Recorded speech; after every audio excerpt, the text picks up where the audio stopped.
Hola, buenas tardes amigos. Bienvenidos al Desván de Estrella, fermusica.com.ar, radiosdecorrientes.com.ar, fermusica-venezuela.blogspot.com. Como es cada sábado, tenemos a algún invitado relacionado con el mundo de la literatura, aunque estamos pensando en traer de vez en cuando a alguien que nos pueda traer una pizca de interés en otro tema, cualquier otro estilo, pero que sea divertido traerlo al programa. Luego también hablaremos de curiosidades históricas, literarias, con Jorge de Leonardo y con César M. Martín en Patochadas. Tendremos música con José Antonio Martín, reseñas, cines, humor, lo que sea, todo siempre con humor. Así que empezamos nuestro programa de hoy con Patochadas. ¿Y qué tal? Jorge, César, bienvenidos. ¿Qué tal estáis? Hola, buenas tardes, Estrella Vega, César M. Martin Lee, ¿qué tal? Buenas tardes, Jorge de Leonardo, Da Vinci, Jorge Estrella Vega, Sicilia. Empezamos bien. Sí. Bueno, tenemos que decir a nuestros oyentes que hemos tenido un inicio doble, porque la primera vez pues se nos olvidó empezar a transmitir. Así que empezamos ya con fuerzas. Sí, estaba yo flipando. Menos mal que me has avisado. Bueno, Pues la semana bien tranquila. Bien, sí, la semana aquí en España de calor, sí, de verano, de primavera, de invierno. En una semana hemos tenido todo. Solo estas horas del año. No ha sido Teníamos increíble. fiesta de Semana Santa, o sea que bien, de Semana bien. Santa. Tranquilidad. Que por cierto, el otro día, como yo soy el que edita los vídeos del Desván, que se ponen en YouTube, desde aquí lo digo por si alguien me quiere contratar, si le interesa mi calidad de edición. Es bueno, yo lo recomiendo. Vale, es bien. Gracias. Pues me di cuenta que fue el programa 10, el otro. O sea, llevamos ya 10 programas. Este es el 11º ya. Y esto es todo un éxito. De momento no nos han echado. Y lo curioso es que el próximo será el 12º. Sí. Efectivamente, eso es curioso, ¿eh? Eso es muy curioso. Sí. Suele pasar además, pero no deja de ser curioso. Hemos empezado bien. Así que, pues nada, oye, que todo muy bien. Programa 11 y los 10 primeros. Y a darle fuerte. A darle fuerte, chicos. Claro. Pues me parece estupendo. ¿Habéis visto que la idea de tener aquí algún otro entrevistado que no sea solamente el del mundo literario puede ser interesante? ¿Qué os parece? Sí, hay muchas ramas en las que se puede, no sé, el mundo culinario, por ejemplo, el mundo del deporte. ¿Cierto? No sé, el chapista también podemos. Chapista, el mundo de la fontanería, no sé, pues hay. La orfebrería. También. De la croissantería. Me parece muy buena idea, Sí, que curiosamente había, no sé si seguirá, en Madrid hay una chamarilería, que es como. Chamarilero. Que tienen de todo, yo creo, ahí, ¿no? Es un tipo chatarrero y tal, sí, pero que tienen aparte de todo. O sea, un rastro ahí, el chamarilero, en Embajadores. ¿Eso no es una canción? Chamarilero me suena a canción. El chamarilero, me lo estoy inventando, ¿eh? Sí, bueno, te sigo. Yo es que si no cantas en sol mayor no lo pillo. No te vale en estrella menor. No. Tiene que ser en sol mayor, si no me pierdo. No lo pillo. Me lo voy a apuntar, ¿eh? El chamarilero. Sí, apúntate las notas. Por cierto, sepáis que tenemos TikTok. Nos hemos actualizado. Entonces vamos a intentar coger algunas escenas así. Teníamos que haber cogido el fallo, el inicio fallido. Teníamos que haberlo grabado, ¿ves? Lástima. Bueno. Y lo vamos a colgar en TikTok. Las cosas así graciosas colgamos en TikTok. Bueno. Pues sí. Claro. Hay que hacernos modernos. Que es lo que se lleva ahora. Está en boga. En boga. En boga, porque viva los novios. Sí, en boga. Ya lo decía Humphrey. Sí, boga, ¿no? Bueno, centremos el tiro. Vamos por el fútbol. ¿Qué me traéis hoy? Vale. Bueno, pues Empieza, como el Jorge, otro día si quieres. empezó César con lo del Bolivic, me veo en la obligación de empezar yo hoy. Bueno, me da igual, pero bueno. Sí, voy a Ahora empezar yo. con los carioca. Exactamente. Con los rotulados. Con los retus, que se decía cuando éramos pequeños, eran los retus en vez de los rotus. Los retus. Ay, Un yo decía retu. rotus. El retu. El Sí, era rotus. el retu, El retu. Sí. el saca. Cachis. Saca. El mete. El salto. No, eso Bien. no. Vale. Yo. Que sepáis, acabo de sacar unos rombos, que lo sepáis. Rombos Sí, sí. significa, muy mal dicho, que hay menores, hay ropa tendida. Yo creo que me los voy a tatuar. Sí, ahí la veo a la derecha, la ropa tendida. Ahí la tengo. Claro, es que yo en la derecha, pero claro, como estoy de frente, es la derecha de ¿Estás izquierda. la otra derecha? Es igual, déjalo. Es igual. A la derecha, vale. Bien, pues yo hoy os traigo. Una historia. Madre mía. Ya nos podemos ir, César. No, a ver, todos habéis oído hablar del Santo Grial. ¿sí? Sí, y empezaréis, el Santo Grial, tan No. eso. Pero es que yo os traigo una anécdota que no sé si sabe todo el mundo, No sé si sabe. relacionada, en la que relaciono el Santo Grial. Sabemos que es el Santo Grial, la copa en la que bebió Cristo en la última cena, que además Jueves Santo fue la semana pasada. Bien. Y os traigo una historia relacionando el Santo Grial con el Tercer Reich. Joder, el Reich de copas. El Reich de Roma, con el Tercer Reich, ¿vale? Yo os explico, vamos a ver. Durante la subida de Adolf Hitler al poder, de Adolf Hitler, no sé si habéis visto el Gran Dictador. El Gran Dictador, la película de Chaplin, que era Hinkel. Bueno, Hinkel. Bien, de Hinkel en vez de Hitler, bien. Entonces, cuando Hitler llega al poder, bueno, ya luego llega la Segunda Guerra Mundial, no voy a entrar en esa mega desgracia, pero sí que es verdad que para ser un régimen que trajo lo que trajo y que tuvo las consecuencias que tuvo, sin embargo, había gente como el propio Hitler, o en este caso el que voy a hablar como Heinrich Himmler, que fue el jefe de las SS, ¿vale? Heinrich Himmler, que suena como Hitler, pero no es Hitler. Bueno, bien, me estoy liando. Bien, Himmler, sí, ¿vale? Y a mí también. Sí. El del teléfono, ¿no? El de sí, Hitler. Sí. Es el enemigo. Que se ponga. Que se ponga. Vale, bien, que me estoy yendo. Es que me despistáis. Y al final no cuento la anécdota, la historicidad, la historia. Vale, el caso es que para ser un régimen que trajo lo que trajo, o sea, era gente que creía mucho en el ocultismo, en las ciencias ocultas, en el poder, en el misticismo, en el poder que tenían algunos objetos sagrados.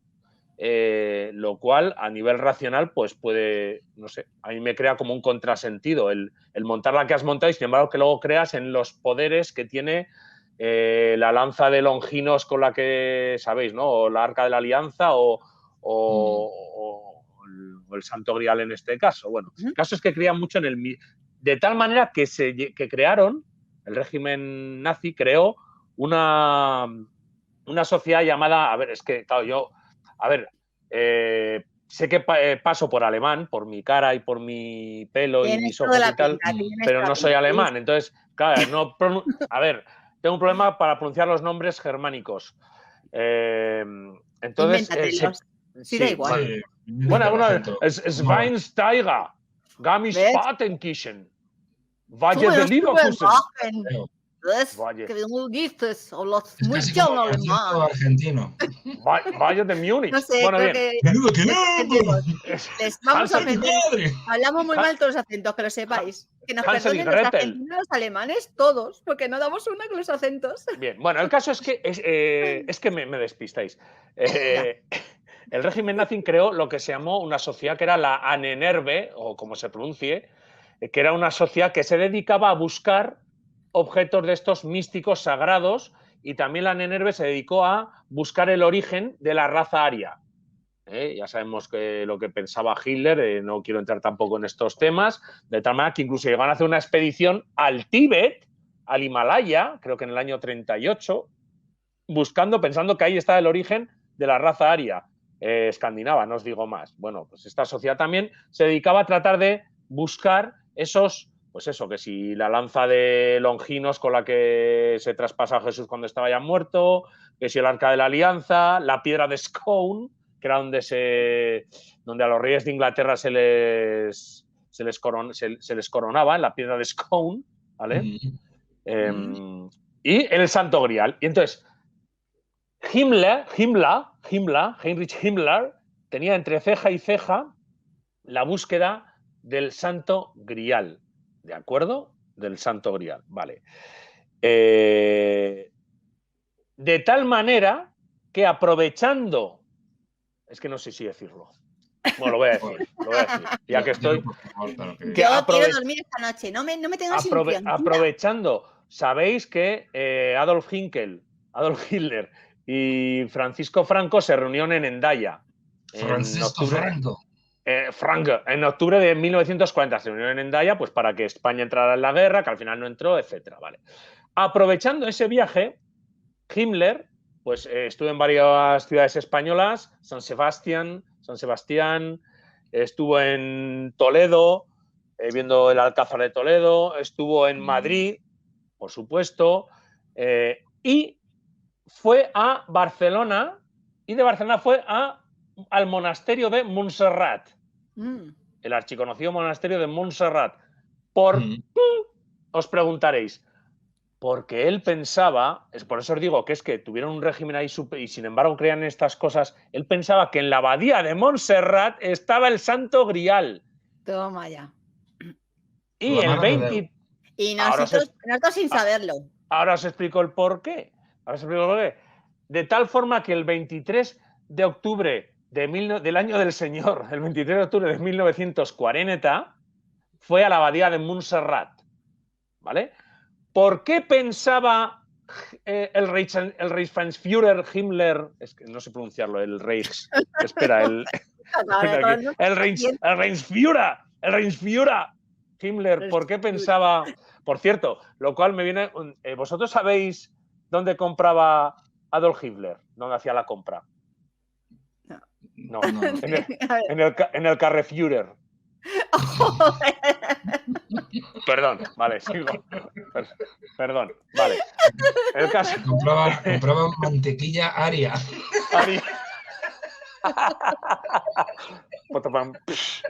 Bien. Voy a sacar aquí los aplausos. Ay, ¿qué me está dando? Ay, ¿qué me está dando? Bien, el caso es que ¿por qué va Himmler a la abadía de Montserrat? Porque la Ahnenerbe, uno de los dirigentes de la Ahnenerbe había sido el famosísimo arqueólogo y filólogo Otto Rahn, que en realidad es conocido para los de la materia y tal, que en su libro La corte de Lucifer, afirmaba que hay una ópera, la de Richard Wagner, Parsifal, el famoso Richard Wagner, la ópera, basada en un libro del siglo XIII de von Eschenbach, Perceval, Parsifal. Recordemos que Perceval era... No, vamos a ver. Perceval era uno de la corte del rey Arturo, ¿vale? Era uno de los caballeros de la mesa redonda. Perceval, ¿vale? Perceval. Y Perceval, en el poema de von Eschenbach, en el que está basado la ópera de Richard Wagner, Perceval va en busca ¿de qué? ¿De qué va en busca Perceval? Del Santo Grial. Exactamente, del Santo Grial. Claro, y entonces... Perceval. Claro, también. Por eso luego se fue a Galicia. Y en ese poema y en esa ópera aparece un lugar llamado Montsalvat. Montsalvat. Y él coligió, la Montsalvat era Montserrat. Decían que en Montsalvat es donde estaba el Santo Grial. Y entonces, fíjate tú, de una leyenda artúrica. Y entonces Himmler era tan tonto, el Ahnenerbe. Tan tontín. Mira que sin embargo era. Sí, que creían que el hombre se fue a Montserrat, se fue a Montserrat convencido de que el Santo Grial estaba en Montserrat por el poema y por la ópera de Richard Wagner. Fijaos que iba a decir que qué estúpido. Bueno, pues sí, que qué estúpido. El caso, y ya acabo, para no extender más, que el caso es que llega a la abadía, aparecen ahí los monjes, ¡oye, este! Y sale un tal, ¿cómo se llamaba este? Ripoll, Diego Ripoll, el religioso Diego Ripoll, que era el único que sabía alemán para hablar con Himmler. Claro, le preguntaba, oye, que venga a buscar el Santo Grial. Y otro, ¿qué? ¿Qué estás hablando? ¿De qué me hablas? What the fuck? El Santo Grial. Nein, niet. Danke schön. Bien, y el caso es que evidentemente ahí no había ni Santo Grial, ahí no había nada. ¿Por qué? Pues porque no. Pues porque se basó en una leyenda que era una leyenda mítica, pues es una leyenda. Y el caso es que se la tragó, se creyó que el Santo Grial estaba en Montserrat y no estaba en Montserrat. Entonces, pues para que veáis qué incapacidad de mente. Es normal. A ver, vamos a ver. Tenemos que echar un capote a este hombre, a este buen hombre. Hay que echarle, sí. Porque tenemos un lío nosotros con los nombres. Imagínate él que todo lo hace. Entonces era muy complicado para él decir Montserrat que lo otro. Por cierto, este hombre era ingeniero agrónomo, era avicultor. Antes de toda la movida esta era avicultor el hombre. Sin más, bueno. ¿Hitler? Sí, Himmler. Era avicultor con V, exactamente. Sí. Y luego, en el 45, cuando acaba en mayo, cuando acaba la guerra, fue tan valiente que se suicidó en la celda, en la cárcel. Se suicidó. El valor de las abejas no tiene mucho que ver con enfrentarse a unas bayonetas. Y como sé que te gusta el arroz con leche, por debajo de la puerta te meto un ladrillo, efectivamente, sí. Así es. Pues así. Y luego ya, por último, se dice, porque sí que hay no sé si Santo Grial no, en España hay dos, que además son del siglo I después de Cristo, no sé si sabéis. Uno está en Valencia y el otro está en León, que es el famoso Cáliz de Doña Urraca. En ambos dos han hecho investigaciones profundas y son del siglo I y proceden de Palestina, de Jerusalén. Uno está en León y otro en Valencia. Son auténticos, pero de ahí a pensar no se sabe si es el famoso Cáliz de Cristo, pero bueno, son dos y los dos son del siglo I. Está constatado que por pruebas del carbono 14 y más, que son del siglo I, son de allá, de Jerusalén, pero de ahí a pensar que sean el Cáliz de Cristo, pues claro, no lo sé. Eso ya cada uno... Sí, lo mismo. Exactamente, lo mismo. Pero vamos, lo que es seguro es que ni Perceval fue a buscar el Santo Grial, ni que estaba en Montserrat, pero bueno, Himmler se lo tragó y se fue a Montserrat a buscar el Santo Grial. ¿Y qué se llevó? ¿Se llevaría algo? Pues se llevó un cabreo monumental, porque encima los religiosos le debieron decir que era tradicional el que iba a Montserrat ir a visitar a la Moreneta, la Virgen de Montserrat, la Moreneta, ¿vale? Y darle un beso. Pero claro, los nazis, precisamente católicos, no eran.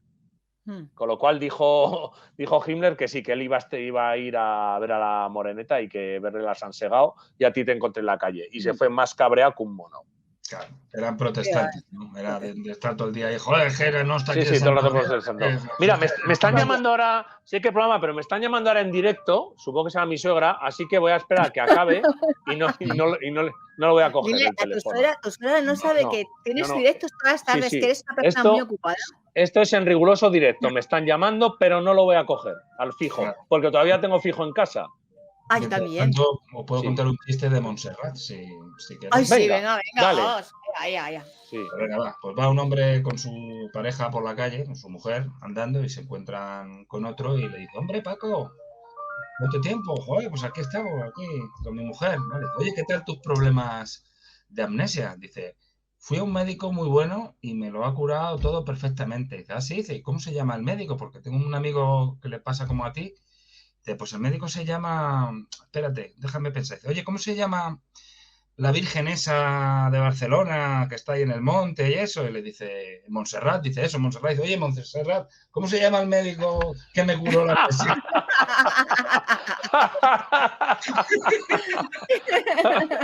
Gran médico, lo curó, sí. Oye, Gran galeno. le buscó una solución, por lo menos. Sí, claro, por lo menos Montserrat, oye, Montserrat, que... Vamos, Serrat. ¿Cómo se llama esta mujer? Qué lástima. Bueno, brindo por vosotros con el regalo de mi amiga Lucía. ¿Habéis visto? Es que el otro día fue mi cumpleaños y esta es la taza que me regaló. Mira qué bonita. ¿A qué es preciosa? Madre mía, sí. Sí, es Lucía buenísima. Os cuento farola, para sí. los que veáis en la Lucía alucina. Para los que lo veáis, no lo veáis porque estáis en la radio, porque esto luego se emite también en el canal de YouTube. Es con florecitas así pintadas a mano, por dentro y por fuera, y es una monada de taza. Así que si queréis verla, luego podéis verla en el canal. Es muy primaveral. Ahí no puedes tomar infusiones en invierno o en otoño porque es muy primaveral. Da igual. Me anima en otoño. De hecho, tengo una infusión ahora mismo, ¿eh? Tengo una infusión, no tengo nada frío. De rododendros, sí. Rododendro. A ver, César. A ver, César. César. Pues venga. M. Martín. ¿Qué es lo que tengo aquí? No, otra vez no. Otra vez el Vic, otra vez. Es el mismo boli de la otra vez. Es un boli verde Bic, pero esta vez no voy a hablar de un bolígrafo Bic. ¿Pero y por qué lo he sacado? Pues simplemente para hacer un poco de tiempo, porque no sé si va a ser una historia muy larga. Era una tontería que tenía aquí, es broma. De la ñ. También. Pues hoy voy a hablar de viajes en el tiempo. Eso es muy bueno. Anda, eso me suena a libro que conozco yo. ¿No? Un libro de... ¿Cómo se llama el libro? ¿Cómo se llama el libro? Dínoslo, cuéntanoslo. Se llama Las puertas del tiempo, de César M. Martin. Un libro apasionante que te atrapará. Que es el que se lee el señor Tepper en el tren. Sí, es el que se está leyendo. Es que me gusta hacer guiños en mis novelas a referencias a otras novelas mías. Entonces el señor Tepper en el tren se está leyendo Las puertas del tiempo. En su libro El último viaje, sí, bien. Exactamente. Pues muchas gracias por la anécdota. Claro, pues ya está. ¿Veis cómo era muy corta? No, en serio, vamos a hablar de los viajes en el tiempo. No va a ser algo técnico, tranquilos, a pesar de que el protagonista es Stephen Hawking, pero aún así no va a ser técnico, así que lo va a entender todo el mundo esta curiosa anécdota. Resulta que, bueno, el famosísimo físico Stephen Hawking, que yo lo que no sabía, la verdad es que es un tío, se ha dormido la conejita. Qué pobre. Vale, ya tengo una conejita que sale en todos los directos. Entonces, cuando se ve por radio no la podéis ver, evidentemente, pero cuando está en el canal de YouTube, que lo colgaremos el domingo, podéis ver que la pobre se ha quedado, vamos, está soñando, mueve la cabecita, tiene la cabeza colgada desde el sofá. Sí. Y da ganas de darle un mocadillo. Es que está muy mona. Qué mona es. Mientras no lo de ella. Sí. Está así con la cabeza moviéndose y luego hace ruiditos, porque cuando se queda dormida hace ruiditos. Ay, es que es más mona. Sí. No, los ruiditos hacen ruido muy raro. Los conejos hacen ruidos. Un día los contaré los ruidos que hacen los conejitos. Sí, vale. Perdón, César, he hecho un inciso porque he visto. Oye, perdona. Jorge, vamos a tener cuidado. Hay ropa tendida. Los viajes en el tiempo. Exactamente. Pues bueno, Stephen Hawking, el famoso físico, a pesar de su apariencia y es de esa voz tan seria y tan robótica que tenía, no, esto es una broma. Pues en realidad era un tío muy cachondo. O sea, sí, tenía mucho humor, es verdad. Pero tenía un gran sentido del humor, se reía del mismo y, en fin, pues es algo que quizás es una faceta que no todo el mundo conoce. O sea, todo el mundo debe conocerle a nivel físico, claro, que es la leche. El tío pues era maravilloso, pero también tenía su sentido del humor. Total, el caso es que pues debatía con sus colegas sobre la posibilidad de viajar en el tiempo o no, de una manera, ahí sí, claro, de una manera más técnica. Y él decía que no, que era imposible viajar en el tiempo. Y dijo, para que veáis que no se puede, os voy a hacer una demostración de que no se puede viajar en el tiempo. ¿Qué hizo? este hombre? Pues en una sala de la Universidad de Cambridge decidió montar la fiesta de los viajeros en el tiempo. En una fiesta, el día 28 de junio de 2009, montó una fiesta llena de globos, de champán, de canapés, de todo, preparada para los invitados. ¿Y qué es lo que pasó? Que nadie fue a esa fiesta. Nadie fue, solo estuvo él. ¿Y por qué? Os preguntaréis, ¿por qué? En el próximo programa lo diré. Hombre, no. Ya sé, porque no mandó las invitaciones. Efectivamente, porque las qué fuerte. las mandó al día siguiente. El día siguiente llegaron las invitaciones a todos los invitados. Decía, usted está cordialmente invitado al evento para viajeros del tiempo, organizado por el profesor Stephen Hawking. No es necesario confirmar asistencia. Pero claro, la cuestión para demostrar que los viajes en el tiempo no se podían hacer era que, como a la gente le había llegado al día siguiente, nadie había sido capaz de retroceder en el tiempo para poder ir a la fiesta. Y Bravo. esa es la curiosidad. Bravo. Que, claro, que dejó a todos sus colegas que creían que se podía viajar en el tiempo, pues con la boca abierta, porque diciendo, claro, cierto es que nadie ha podido viajar porque la hemos recibido un día después. Lo que pasa es que, claro, tenía que haber invitado a gente del futuro. Yo habría dicho, invito a cualquier persona del futuro que viaje en el tiempo a mi fiesta. Claro, en realidad, no a los de ahora, porque actualmente los de ahora no podemos. Tiene que ser cualquier persona del futuro que venga a mi fiesta. Entonces, si realmente no ha ido nadie... O a Himmler. Pero en realidad invitó a sus amigos del futuro, porque les invitó el día 29. Solo que la fecha fue el día anterior, el día 28. Entonces, por eso, de hecho, hay fotos y vídeos y todo de ese momento. Solo.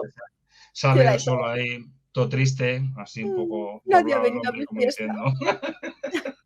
Qué lástima. Luego también dijo que ojalá que se conserven las invitaciones a lo largo de los años y algún día alguien pueda utilizar una máquina del tiempo y venir a mi fiesta, porque claro, la fiesta sigue estando ahí, el 28 de junio de 2009. Pero ya ha pasado, quiere decir que nadie ha ido y nadie irá. Claro, pero a lo mejor algún día alguien consigue hacer funcionar una máquina del tiempo y volver al 28 de junio. Pero ya habría venido alguien. Ya habría venido, o sea que estamos hablando... Hay tiempo, hay tiempo. Es imposible viajar en el tiempo. No va a haber nunca una máquina. Es metafísicamente es imposible. Sí, aún así Stephen Hawking, y esto ya sí que es a nivel más técnico, decía que con la teoría de la relatividad, si se usa de buena manera, se podría deformar el tiempo tanto como para viajar. Plegándolo. Yo también lo he escuchado.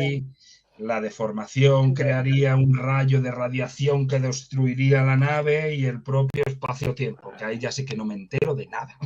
Eso es relativo, sí. Es relativo. Sí, pero el tema de viajes y en el tiempo y tal es fascinante, es increíble. Escucha, ¿y qué hizo Stephen Hawking con todos los canapés y todos los... Pues, ¿se le pondrían malos o qué? Pues me imagino, alguno se comería, digo yo. Dijo que le dio rabia porque le hubiera gustado que hubiera venido Miss Mundo a la fiesta. Tonto no era. No, claro. No voy a hacer una, a ver si viene. Oye, que hubiese invitado a los de Big Bang. A los de Big Bang, que eran sus amigos. Big Bang. También. Estaba bien. Pues esa es la historia que os iba a contar. Que era, pues muy buena. No la conocía. Tampoco. ¿Seguro? No. Yo conocía la, no sé si la habéis oído, yo conocía la de Himmler con el Santo Grial, pero esta no. Pero esta no la conocía. Oye, yo vi la película de Stephen Hawking y la verdad es que estaba muy interesante, me pareció muy curioso y no venía esa anécdota. No venía esa anécdota, ¿no? No salía esa anécdota. Yo no la he visto, pero la leí por ahí y me resultó a mí que me gusta mucho el tema de la ciencia ficción y viajes. Se nota. Te digo de verdad que esa peli, César, ¿te gustaría? No la he visto. ¿No la has visto? ¿Tampoco? Pero vamos a ver. Seguro que no la he visto.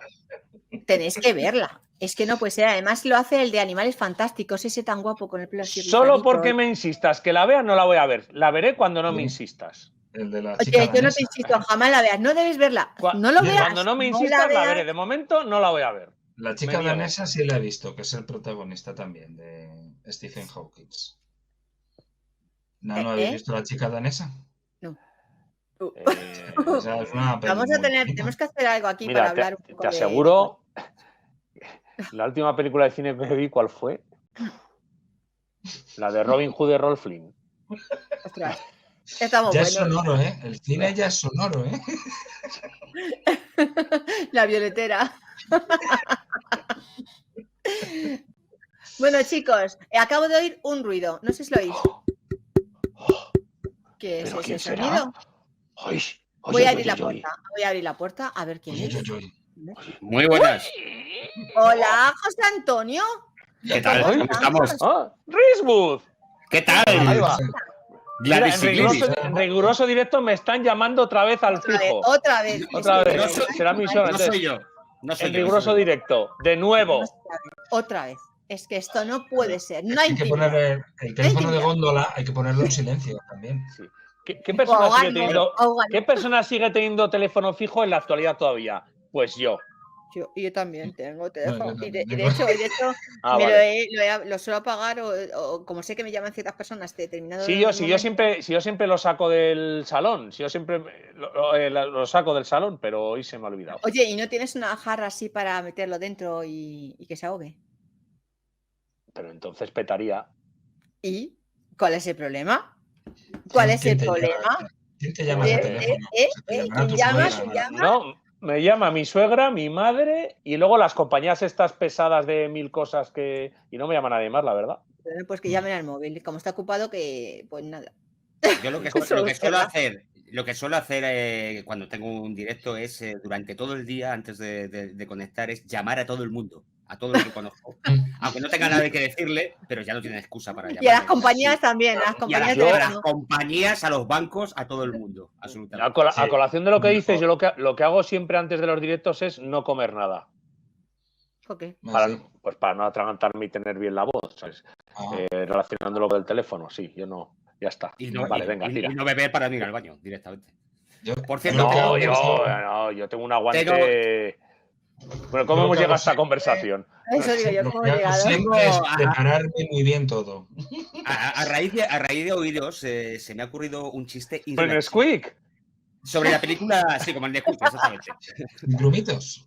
Oscuro y polvoriento. Y es sobre la chica danesa, fíjate, es... Oye, voy a ver una peli en la tele. Dice, ¿y qué dan? Dice, dan esa. ¡Joder! ¡Madre de Dios! ¡Oh, Dios! ¡Peor que César! Está bien. Tiene su mérito porque se me ha ocurrido in situ.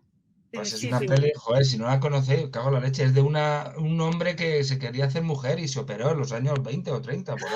¡Yo he visto la foto! ¡Yo la he visto! La película pues creo que no, pero la foto sí, me acuerdo de ella, él maquillado y tal, así con el pelito. Sí, así que era Stephen Hawking. No. Lo operaron y se quedó así. El de Animales Fantásticos. ¡Ay, qué mono es! Sí. En fin, bueno, pues vamos a ver, ya centremos el tiro, chicos. Muchas gracias por habernos acompañado, por estar aquí con nosotros y traernos humor y cosas muy curiosas. Muchas gracias, Estrella Vega. Muchas gracias, Martín, Lee, César. Gracias a vosotros. César.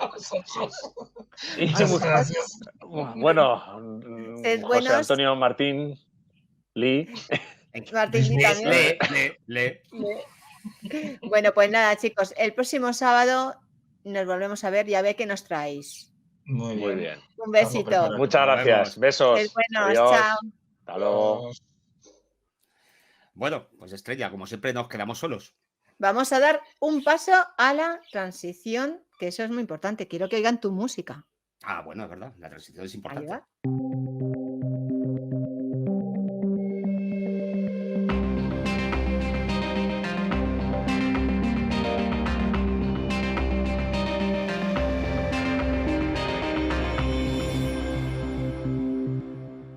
Ahora sí. ¿Cómo mola?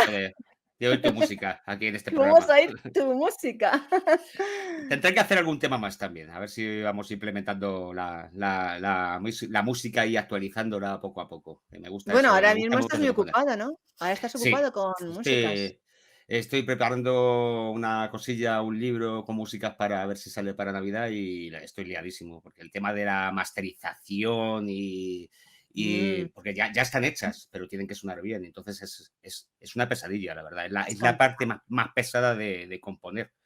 Pero bueno, como también con todo esto se va aprendiendo, pues también lo disfruto. Pero vamos, sí, estoy más liado que la pata de un romano, directamente. Por Es que cierto, debe tienes... ser perdona. No, decía que tienes un animal salvaje detrás. Te está mirando. Sí, tengo una pequeña conejita que está hace un momento se ha quedado dormida, y ahora está hecha una bolita, está hecha así Joder, una ¿cómo es que vive? ¿Cómo como vive? estrés tiene, qué estrés, qué lástima.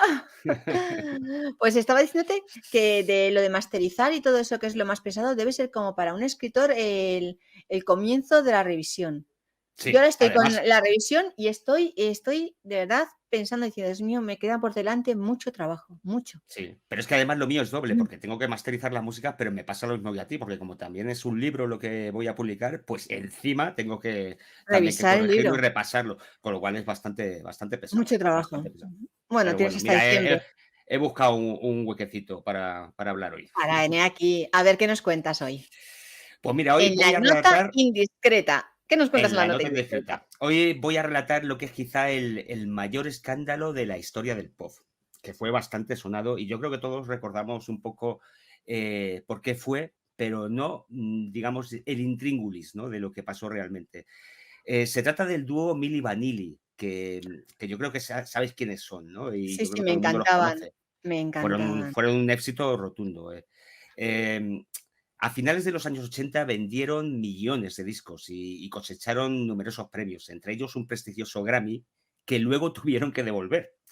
¡Hala! Y Qué mal. ellos mismos en pleno éxito se proclamaron con más talento que Bob Dylan, Mick Jagger, Elvis Presley o los mismísimos Beatles. Vamos, se lo tenían queridísimo. Y era un atrevimiento inusitado, porque en realidad sus voces no eran las suyas, estaban doblados por otras voces, como si se tratara de muñecos o Muppets. Oh, qué Este, pena. bueno, yo creo que todo el mundo sabía Sí, lo que sí. pasó al final, ¿no? Porque se descubrió todo el engaño, Mm. incluso ellos mismos lo declararon. Pero bueno, este dúo estaba formado por dos jóvenes de un aspecto entre americano, afroamericano y caribeño, un look exótico que les daba una imagen física muy atractiva. Lo curioso es que a pesar de este aspecto, eran europeos. Uno era de origen francés, que se llamaba Fab Morgan, y Rob Pilatus, el mulato de ojos claros, era alemán. ¿Y sabes cómo se ganaban la vida en sus comienzos? No sé si eso Vete a lo sabe saber. todo el mundo. Pues Yo eran no. bailarines acompañantes de la cantante Sabrina. Sí, ¿Qué la me de dices? Boys, Boys, Boys, Boys, boys, boys. que era una cantante Qué que bueno. tenía mucha personalidad, Mm. ¿no? Exhibía su personalidad a todo el mundo. Estamos hablando más, Sí. estamos hablando más o menos del año 88. Y bailar es todo lo que esos dos chicos sabían hacer. No tocaban instrumentos ni tenían conocimientos musicales. Y su fuerte era Mm, el impresionante aspecto que llamaba pero eran muy guapos. mucho la Sí, atención, exactamente. cierto. Sobre todo para las féminas, pues en aquella época las Mm. chicas jóvenes se volvían locos con ellos, ¿no? Llamaba la atención, sí, muy guapos. Y precisamente en este atractivo, digamos, físico, se fijó un productor alemán que se llamaba Frank Farian. Era un productor muy avispado que vio en ellos un filón de oro. Y este productor había alcanzado el éxito en los años 60 con un grupo diseñado por él, que era Boney M. También muy Mm, conocido, Boney sí. M, de los años 70 y mucho más adelante también. Y digo diseñado porque así era, nada era casual en el grupo, ¿no? Colocó a tres mujeres en el escenario, dos de ellas cantantes y la otra modelo, y como complemento a ellas, un hombre que bailaba dominando la Moviéndose escena, mucho. ¿no? Sí, sí, sí, dominaba la escena bueno, complementaba Sí, sí, sí, mucho sí, las sí, me actuaciones. acuerdo. Este hombre se llamaba Bobby Farrell y él no estaba dotado para cantar, como mismo que les pasaba al dúo Milli Vanilli. Pero era lo de menos, porque le daba una entidad propia al grupo, ¿no? Le daba personalidad. Solo debía moverse al ritmo de la música, seducir y simular que cantaba moviendo los labios. No, pero también soltaba el así Bueno, sí, pero así un poco eso no era varonil, cantar. ¿no? No era cantar. Bueno, sí. Cierto. Parecía que tenía ronquera, pero bueno, sí, lo Sí, es que verdad. querían era aportar ese tono varonil y sensual, ¿no? Pero este bailarín se empeñó en cantar. No quería ser solo un mimo. El productor se negó, claro, naturalmente sabía que cambiar esa fórmula sería un desastre. Y al final el grupo pues se fue disolviendo, ¿no? Por desavenencias. Mm. Así que Frank Farian pues se quedó sin la gallina de los huevos de oro y buscaba un nuevo éxito. Y observando a estos dos chicos, Rock y Fab, vio que tenían muchas posibilidades de sacar pasta, ¿no? Por este look atractivo que tenían. Fíjate que toda esta historia está llena de despropósitos y cosas pensadas a la ligera, porque fíjate, lo que voy a decirte, y aquí empieza el punto donde se desata la cosa estrambótica. El productor había descubierto un poco antes a dos grandes voces de dos cantantes norteamericanos que deseaba explotar. Pero había un problema, y es que eran ya cuarentones y sabía que su imagen no atraería al público joven, precisamente, que eran los que realmente compraban los discos, ¿no? Eran las fuentes de ventas. Y se le ocurrió fusionar a los dos atractivos bailarines con las voces de los dos cantantes en la sombra. Así que probó un primer tema que a él le gustaba mucho, que se llamaba, espérate que lo pronuncio en inglés, Jill, You Know It's True. No sé si te acuerdas de este primer tema que sacaron los Milli Vanilli, era Jill, You Know It's True, oh, oh, Oh, oh, oh. I Love You. Bueno, fue un Sí, me acuerdo, me exitazo acuerdo. impresionante. La verdad es que este productor tenía mucho ojo, ¿no? Para esto. Lo había compuesto un grupo alemán este tema anteriormente que se llamaba Numarx y el productor lo adaptó a un nuevo estilo. De hecho, este es una canción muy rítmica y bailable y de hecho ellos lo bailan magistralmente, ¿no? En ese vídeo que sacaron. Y desde luego la fórmula funcionó. Se convirtió en un éxito inmediato. Y después, uno tras otro, todos los temas que fueron sacando con una mezcla prefabricada de rap, soul y techno, estaban apoyados todos por un vídeo, ¿no? Con ellos pues exhibiendo sus dotes sensuales y arrasaron Y todos los guapos, vídeos. muy Y guapos, sí, claro, muy pues con eso guapos. ya lo tenían hecho todo y era cierto, ¿no? Era un producto prefabricado que estaba diseñado pues para ese éxito. Con lo cual arrasaron desde el 88 al 90, arrasaron en todas las listas de discos, ¿no? De hecho, en 1990 ganaron el Grammy, que bueno, todo el mundo conoce estos premios, son Sí. como los Oscars de la música en Estados Mm. Unidos, ¿no? Y se situaron en la cresta de la ola, estaban en todo lo más alto. Pero un engaño de semejantes dimensiones es imposible mantenerlo para siempre, ¿no? Claro. Sobre todo cuando hay varias personas implicadas. Es Y los problemático, ¿no? cantantes, me imagino, los cantantes que dirán: Bueno, "Oye, que yo quiero bueno. hacer", ¿no? Al productor empezaron a surgir un montón de problemas, ¿no? Por un lado, un hombre llamado Charles Shaw, que era una de las voces ocultas de Milli Vanilli, se fue de la lengua y comentó en algún medio Ay, que él no. era quien efectuaba las grabaciones, al ver que él no estaba llevándose nada de los millones de discos que habían vendido, ¿no? A él le habían pagado una cantidad, unos pocos miles de dólares, por grabar los discos, pero realmente las estrellas eran Milli Vanilli, ¿no? Mm. Frank Farian lo acalló con $150.000 y quedó como si lo que había dicho fuera una broma. Pero es que al mismo tiempo, los dos bailarines, que es lo que comentabas tú, la cara bonita visible, al que el productor los trataba como marionetas y desde luego no lo eran, querían cantar con sus propias voces. Ellos insistían. También ellos. Le surgían los enanos al hombre. Y después de todo, las voces no eran tan malas como se demostró luego en grabaciones posteriores, ¿no? Pero él les dijo que era imposible y que ellos tenían un acuerdo firmado y que debían respetarlo. Y Frank Farian ya estaba encabezonado y no atendía razones, ¿no? Pero es que luego los medios de comunicación comenzaron a mosquearse ante una metedura de pata monumental que ocurrió durante una actuación ante 80.000 personas. ¿Saben lo que pasó? Mientras ellos interpretaban su papel en el escenario, el playback, la grabación sobre la que ellos movían los labios, se enganchó y comenzó a repetirse. La misma frase se empezó a repetir como un Hala. disco rayado. Bueno, ¿Qué pero eso pasó? le puede pasar a muchos Ya, artistas, le ya, pasa, pero lo, que lo malo actúan y lo tienen y puede grabado. pasar, sí, bueno, pero supongamos, Muy difícil, había ¿eh? que suponer que eso era una actuación en directo, que no había un playback ahí, ¿no? Que estaban cantando en ¿Cuántos lo directo. harán? ¿Cuántos lo harán? Pero lo peor no fue que si ellos hubieran seguido cantando o hubieran detenido la actuación y luego volver a empezar, pero, pero lo que hicieron fue huir aterrorizados. Se fueron del escenario, se bloquearon y salieron corriendo. Todo el Ay, mundo se madre quedó mía, adonadado. no me extraña. Este suceso precisamente hizo que los medios empezaran a preguntarse, y desde luego no sé cómo demonios se lo habían preguntado antes, cómo era posible que ellos cantasen en un inglés fluido, sin acento, como un extranjero, cuando apenas en las entrevistas podían hilvanar alguna frase coherente en ese idioma, porque hay que recordar que ellos eran francés, y era un Y francés y un alemán. alemán, respectivamente, pero las canciones tenían un inglés absolutamente puro, ¿no? Eso, Mm. eso empezó a mosquear bastante a los medios de comunicación y empezó a hablarse de ello, ¿no? Y ante todo esto, el productor se vio asediado, ¿no?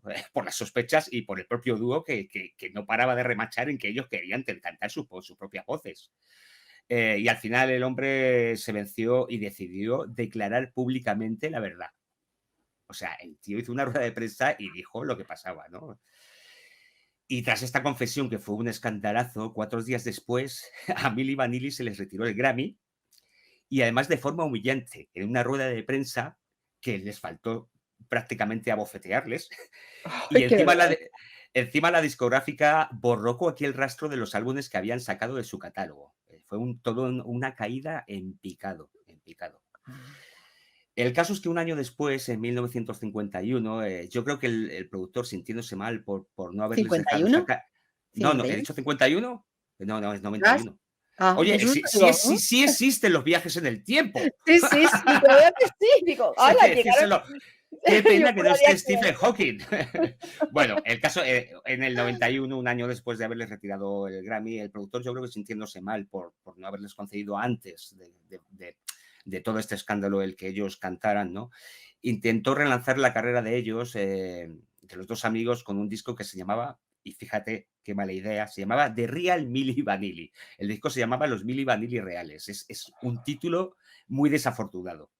muy mal. Al final el disco no se llamó así, se llamó The Moment of the Truth, es decir, el momento de la verdad, un poco más elegante, ¿no? Como, Sí, digamos, mejor, como una mejor. declaración pública de retractación, pero el caso es que ya el Hace disco dejó tiempo. indiferente al público. El disco no funcionó, ya era tarde para rectificaciones y la gloria había pasado.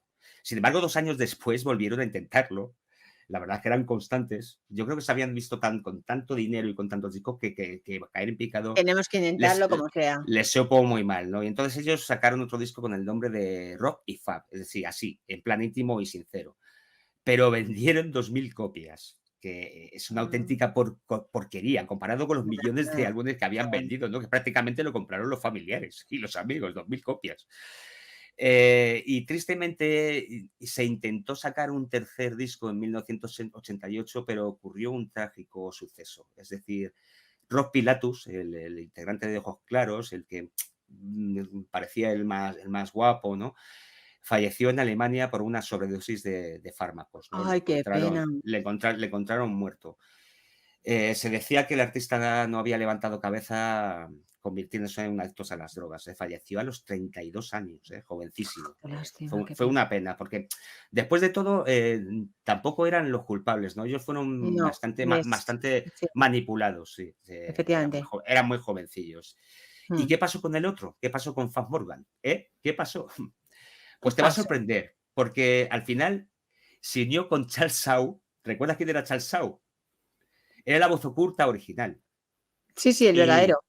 Y los dos crearon un extraño dúo que se llamaba Face Meet Voice, que la traducción es algo así como la cara encuentra a la voz, que es un nombre horrible, o sea, una ocurrencia absurda, ¿no? Ya se les iba a la olla totalmente. Naturalmente fue más que previsible el fracaso, tampoco funcionó. O sea, al final es una historia, lo que te digo, que da pena, porque en realidad les crucificaron de forma desmesurada, fue muy exagerado, porque al fin y al cabo se trataba es un entretenimiento de masas, ¿no?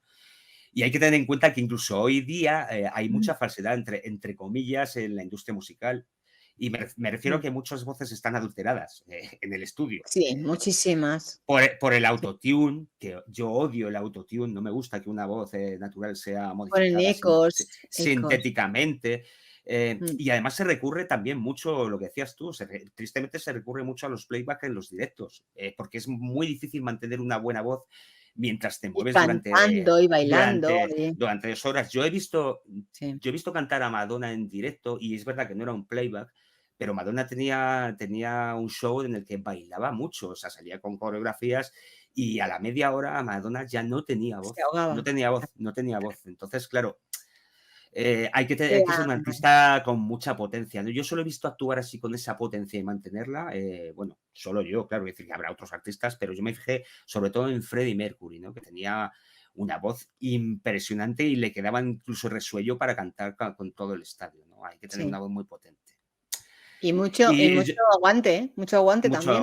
Mucho aguante, porque físico, la verdad es que es un desgaste enorme. A no ser que salgas tocando una guitarra y estés sentado toda la actuación, un espectáculo de estas características muchas veces te da la tentación de poner un playback, ¿no? Pero claro, tiene sus consecuencias, porque puede pasar como les pasó a Milli Vanilli, ¿no? Que se les raye el playback y la fastidiamos. Y ha pasado en alguna ocasión, ¿eh? Ha pasado. Sí, ha pasado. Bueno, se dice, bueno, no voy a hablar de este tema porque me da para otras cosas, ¿no? Entonces vamos a dejarlo un poco así en misterio. Yo creo que ellos al final pagaron un poco los pecados del mundo del espectáculo, ¿no? Y bueno, lo siento por cómo acabó uno de ellos, ¿no? Bastante triste. Y esta es la historia real de los Milli Vanilli. Oye, pues muchísimas gracias por traérnosla, porque ha sido muy interesante. Y la verdad es que yo había oído algo, pues, de eso de su época y no te enteras muy bien de lo que ha sucedido. Lo único que da pena que desaparezcan, porque a ti la música era muy buena.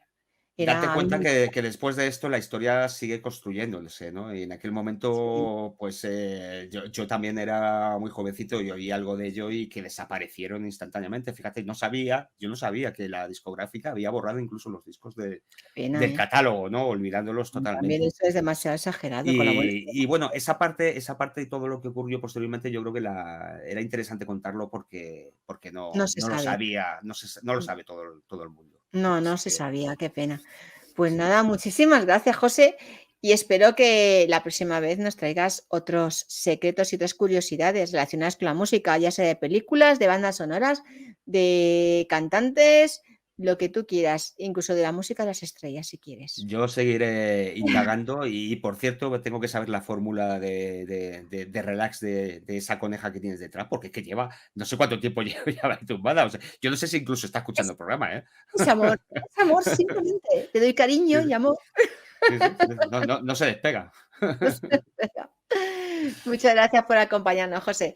Y espero que tengas una feliz semana. Un beso. Igualmente, Estrella. Adiós, un beso. Hasta luego.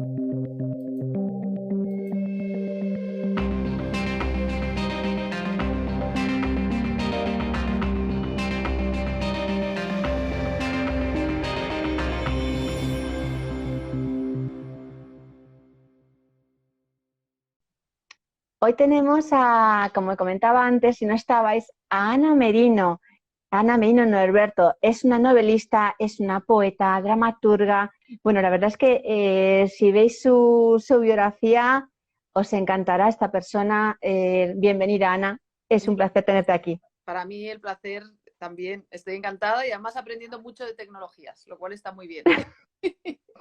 Porque cada sistema tiene su truquillo. Entonces, bueno, aquí estoy. Es terrible, terrible. Madre mía, la tecnología que estamos aprendiendo, es cierto. Bueno, Ana es ganadora del Premio Nadal 2020 con el mapa de los afectos y columnista en El País. Ana, voy a preguntarte, ¿cómo te defines a ti misma como escritora y como persona? Eso es una pregunta compleja. De millón. Bueno, yo creo que es una persona con muchas habilidades, con mucho sentido del humor y muy, muy dinámica y que enseguida se ilusiona por las cosas, que me gusta escribir y que me gusta leer muchísimo. Entonces, yo creo que esa combinación ha generado que sea muy productiva. también esa doble vida que llevo, porque paso mucho tiempo en Estados Unidos, donde soy profesora en la Universidad de Iowa. Me he formado fuera, me formé en Holanda y en Estados Unidos. Soy hija de un grandísimo escritor, que es José María Merino. Entonces he crecido con una biblioteca y eso me ha hecho ser una persona muy polifacética, con mucho amor a la literatura. ¿Y cómo se lleva el ser hija de un escritor tan conocido? Con mucha alegría. Yo creo que he tenido la suerte de tener una familia con mucha sensibilidad para la literatura, que me han transmitido un amor, una humanidad y unos valores que los he llevado siempre en la maleta, ¿no? Y que esa habilidad que he tenido para hacer mi vida en otro país, con otro idioma, en otras culturas, la he aprendido en casa, con la imaginación y con la literatura tan presente, ¿no? Entonces estoy inmensamente agradecida y me ha hecho ser, pues como soy, ¿no? Tan pedagógica y tan centrada en el activismo, en la alfabetización creativa, en el activismo, ¿no? Entonces feliz y muy orgullosa, claro. Fíjate que eso no suele ser muy normal. Parece que siempre tienes la sombra de alguien fuerte a tu lado y al revés, a ti te ha creado más motivación, más espíritu de aventura, de meterte en este mundo que es la literatura. Claro, yo creo que sí, que tener una gran biblioteca en casa y luego el devenir la vida también me ha llevado, ahora mi pareja es Manuel Vilas, que es un grandísimo escritor, o sea que quieras o no, tengo la literatura siempre en casa. Rodeada de grandes escritores. De grandes escritores, lo cual está muy bien. Y además en Iowa, que es una ciudad, que es ciudad UNESCO de la literatura, también hay grandes escritores, hay una gran tradición por la literatura, ¿no? Entonces parece sí que la literatura es un espacio en el que respiro y que lo disfruto mucho, tanto como lectora como escritora. Y una cosa, ¿cómo te llevó la vida a ir a Iowa? Bueno, esas son casualidades, es el misterio de las casualidades. Cuando era joven, ahora ya no soy tan joven, pero sigo siendo un escritor muy joven, muy juvenil. Muy joven todavía. Fui de los primeros que se fue a estudiar fuera yo pienso que en el 93-94 me fui a hacer un ECTS de historia a Groningen, a estudiar Geschiedenis, historia, y disfruté mucho ese año de la universidad en los Países Bajos. Y a la vuelta llevaba bajo el brazo un libro, Preparativos para un viaje, que fue el libro con el que gané el premio Adonais, y un hispanista, Samuel Amel, a raíz de aquel premio Adonais de poesía, me contactó y me ofreció la oportunidad de ir a estudiar a Estados Unidos, porque en Estados Unidos hay un sistema de becas de financiación muy buena a nivel graduado. Entonces, si tienes inquietud, si sabes idiomas, si tienes talento, te abres camino muy bien, porque las universidades estadounidenses son catalizadoras de talento y de inquietudes. Y yo ya entonces era una niña muy inquieta. Mi primer libro de poemas se titulaba Preparativos para un viaje, lo cual ya te da la idea del perfil que tenía. Y me fui a Columbus, Ohio, pues a hacer una maestría, ¿no? Para ver cómo era la experiencia americana. Y se fueron sumando experiencias, porque a raíz de mi maestría solicité en la Universidad de Pittsburgh para hacer el doctorado y me dieron una beca Provost. Y allí también se fueron encadenando. Terminé el doctorado y me surgió mi primer trabajo en la Universidad de Appalachian State University, en Carolina del Norte. Ya es el tercer estado, Ohio, Pensilvania, Carolina del Norte. Y a raíz de una conferencia en Dallas, una profesora de Dartmouth College me vio y me dijo: oye, nos gusta mucho tu perfil, ¿por qué no solicitas a Dartmouth? Y me fui a Dartmouth en la Nueva Inglaterra, en New Hampshire. Y luego ya llevaba unos años en Dartmouth, y cuando se abrió la plaza de Iowa para crear el MFA de escritura creativa, yo estaba muy relacionada con el estado de Vermont, porque Dartmouth hace frontera con White River Junction, con Vermont, y allí estaba colaborando con el desarrollo de una maestría del Center for Cartoon Studies sobre cómic, porque también soy teórica de la historieta, ¿no? Sí, ahora te iba a preguntar yo el cómic, me tenía a mí eso intrigada. Entonces, a raíz de mi experiencia en el desarrollo curricular, de la creatividad de los autores de cómic, me contactaron en Iowa porque salía esa plaza a concurso y por si quería concursar, ¿no? Concursé y me fui a Iowa. Esa es la historia, digamos, esa es la historia resumida de por qué termino en 2009 yendo a Iowa. Entonces, ¿Cuántos años estuviste organizando ese momento para estabilizarte en Iowa? Bueno, llegué en 2009 y en 2011 sacamos adelante el proyecto. Ya está organizado. O sea que el proyecto arranca en 2011 y hasta ahora. En 2018 paso la antorcha porque, claro, la gestión... En el momento que está estabilizado un programa, yo creo que es el momento de pasar la antorcha porque los programas tienen que resistir y consolidarse sin necesidad de una persona, sino yo creo en esas columnas de un diseño curricular que permiten la variación de distintas figuras. Yo sigo enseñando, dando clases allí, tengo la cátedra en Iowa y bueno, pues en 2011 y en 2018 cuando pasó la antorcha ya el programa estaba perfectamente consolidado, o sea que muy bien, muy bien. ¿Y tú crees que sí, para llegar a ser lo que has llegado a ser tú, esa trayectoria de que eras una niña joven y ahora la madurez mental que tienes, ¿cuáles son los pasos? ¿Qué es lo que te ha ayudado a formar tu carácter? Yo creo que ser una niña lectora fue muy importante, ¿no? Porque la lectura te da imaginación, te da perspectiva de mundo, ¿no? Yo creo que los libros realmente son fundamentales en la formación emocional. O sea, eso, estoy de acuerdo. Al haber tenido una familia que me ha pasado los valores de la lectura, clave, porque el leer te enseña a empatizar, te enseña a imaginar, tener estrategias de resistencia, tú aprendes a proyectar futuro, desarrollas la imaginación. Eso fue fundamental. Luego era una niña muy inquieta, me encantaba viajar, me encantaba ver mundo, la curiosidad, que eso es lo que tienen los escritores. Normalmente los escritores, los creadores, son personas muy curiosas y ese talento lo he heredado de mi padre y de mi madre. Mi madre es una gran lectora, mi madre es una mujer inteligentísima, ella es contabilidad financiera y sociedades, pero una mujer inteligentísima, catedrática en la Complutense, o sea que, digamos, tengo dos perfiles muy interesantes, una genética muy buena.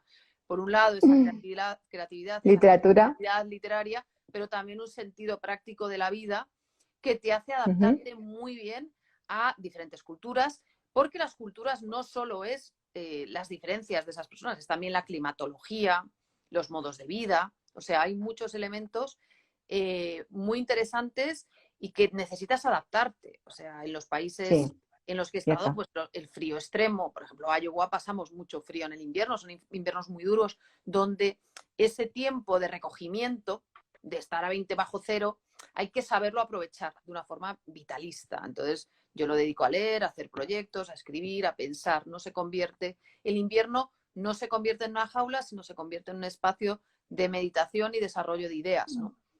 Y eso lo aprendí tanto porque en Boone, North Carolina, en la época que estuve de profesora, mis primeros años, del 2001 al 2003, que fue muy interesante, mi primer trabajo, pues es un sitio precioso, son las montañas de los Apalaches arriba del todo, ¿no? Eso, la cultura de la montaña, también grandes nevadas, ¿no? Es una relación con el ecosistema fascinante. Y, de nuevo, hay que vivirlo con muchísima ilusión. A veces yo tengo compañeros pues, que sufren mucho el invierno, que sufren esas lluvias terribles de la primavera, pero yo, bueno, lo tomo con humor y de una forma poética, ¿no? También el espacio poético del desarrollo de una voz interior me ayuda mucho. Sí, eso te voy a tener que copiar yo porque yo el invierno lo llevo fatal. Yo el invierno, menos mal que me encierro y hago pues lo que dices tú, te metes en tu mundo, pero realmente necesito sol, claridad, luz, como ahora, este tiempo que tenemos ahora. ¿Cuándo te independizaste de tu familia y tomaste las riendas de tu vida? ¿En qué momento? Bueno, uno nunca se independiza de la familia. Cuando tienes una relación muy cercana a ellos, la familia, ¿no? Entonces, pero claro, a raíz de irme a Holanda es cuando ya salgo de la casa y aprendo a irme, diría yo, tener 21 años, a irme pues, a vivir sola, a compartir apartamento con compañeros y bueno, a buscar mi propio mundo, ¿no? Mi propio nido, pero siempre muy cercana a mis padres. Tengo una relación y a mi hermana, ¿no? Tengo una relación familiar muy buena. Muy buena con mis primos, con mis tíos. O sea, sí estoy muy ligada al mundo familiar y es algo que echo de menos en todos estos años, porque los domingos se reúne mi familia, comen, les llamo siempre, ¿no? Es algo que echo mucho de menos desde que me fui muy jovencita. Claro, y claro. cuando vuelvo lo disfruto un montón. Triste. O sea que cuando estoy... ¿Se ha cortado o se me ha cortado a mí? ¿Me ves bien? Se me ha parado tu imagen, lo que no sé si ha sido mi problema o ha sido de la red, no sé. Bueno, yo te veo perfectamente ahora, Vale, seguimos en ahora da igual. Vale. Ha habido un pequeño lapsus, pues Sí, bueno, sí. ya sabemos cómo es la tecnología. Un poco loca. Sí. Mira, quería preguntarte, ¿por qué elegiste el tema del cómic para tu tesis? Porque me quedé un poco impresionada viniendo de tu familia que ha escrito libros y demás. El mundo del cómic es bastante dispar. Bueno, el amor a los libros es un amor extensivo a la historieta, al cómic, al tebeo. O sea, en la colección inmensa que hay en casa de mis padres, hay una grandísima, fabulosa colección de cómics. O sea, mi padre compraba, cuando yo era pequeña, los tebeos de La Pequeña Lulú, que editaba Ediciones Novaro, México, Argentina y España, y los tenía todos encuadernados. Yo crecí con 5 años leyendo a La Pequeña Lulú, que es buenísimo. Crecí leyendo muchas historietas, crecí leyendo mucha poesía, crecí leyendo. Y cuando llego a Estados Unidos y llego a Pittsburgh, estaban en ese momento en ebullición lo que se llaman los estudios culturales. Y a mí me pareció muy interesante ahondar en el espacio hispánico de los estudios culturales, porque en Estados Unidos, en Norteamérica, se había fraguado muy bien la reivindicación cultural de toda la tradición del Marvel, de DC Comics, o sea, había un reconocimiento de la producción cultural estadounidense y me di cuenta que tanto México, España, Argentina, Cuba, y tenían una grandísima producción. Francia, por otra parte, toda la producción franco-belga también la estaban reivindicando y que el espacio hispánico era un espacio interesantísimo que no estaba reivindicado. Y si no, estamos hablando de los 90, porque yo defiendo mi tesis en 2001. A finales de los 90 era un espacio importantísimo de recuperación, porque nuestra herencia cultural es el siglo XX, del siglo XX, es el cómic, es la historieta, y no había esa preocupación que había en Estados Unidos. Entonces, bueno, me pareció interesante. También, como soy una gran lectora de cómics y me apasionan los tebeos, dije, bueno, si tengo que estar escribiendo una tesis, quiero hacerla sobre algo que me tenga concentrada, ilusionada, apasionada, y la verdad acerté.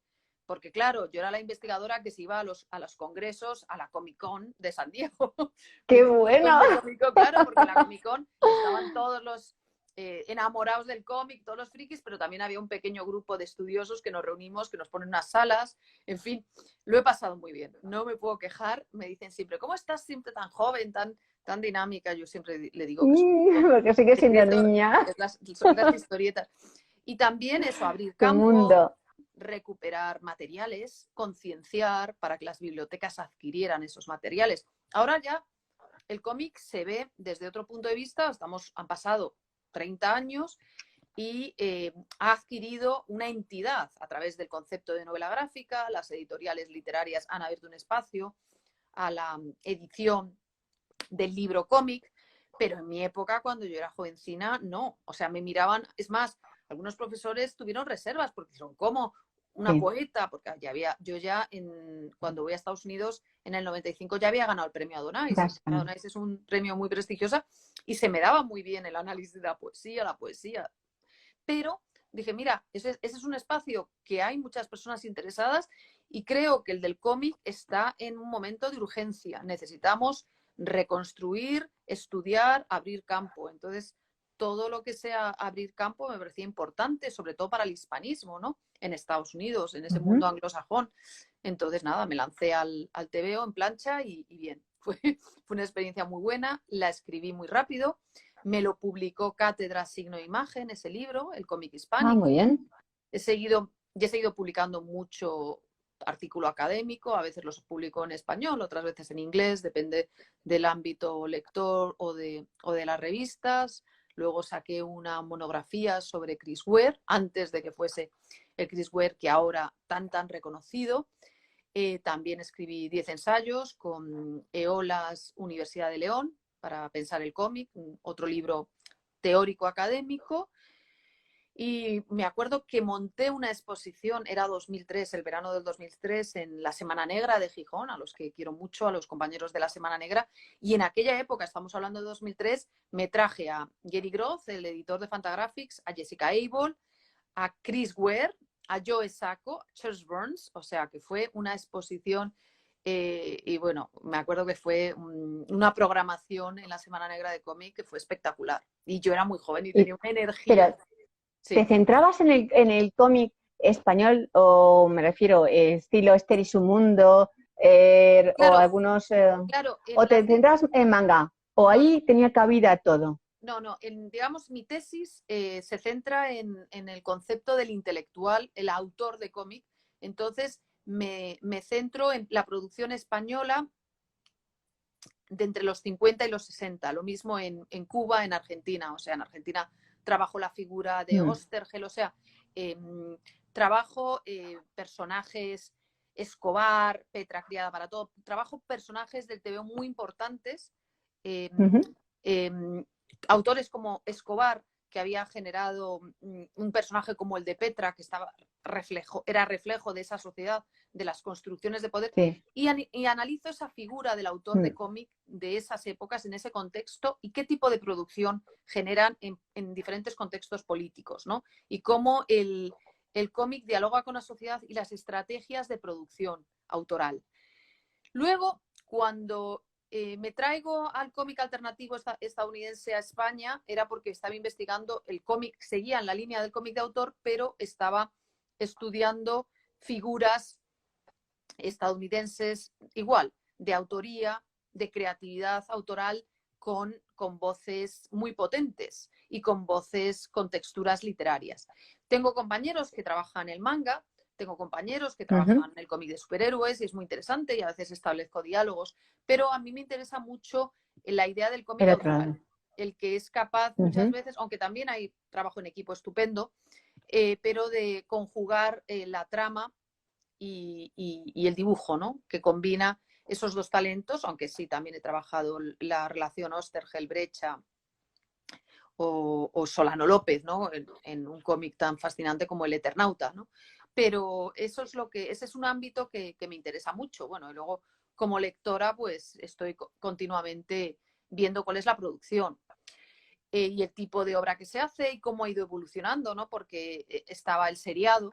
Hay dos autores latinos que me interesan mucho, que son los hermanos Hernández, que trabajan el cómic seriado. En los 90 el cómic seriado fue muy importante, ¿no? El cuadernillo seriado alternativo. Sí. Y ahora ha cambiado mucho el tipo de producción porque las editoriales hacen encargos del concepto de novela gráfica y que implica una historia cerrada, una historia terminada, que se convierta en libro, que pueda ser un libro de tapa dura, ¿no? Porque también están pensando en términos económicos. Me estaba acordando yo de unos, a lo mejor te refieres a esos, eran como grandes historias de grandes novelas o algo así de grandes novelas y salía Emilio Salgari y salía un montón de historias que son novelas hechas cómic. No sé si te acuerdas, claro, que eran tapa dura, gordos.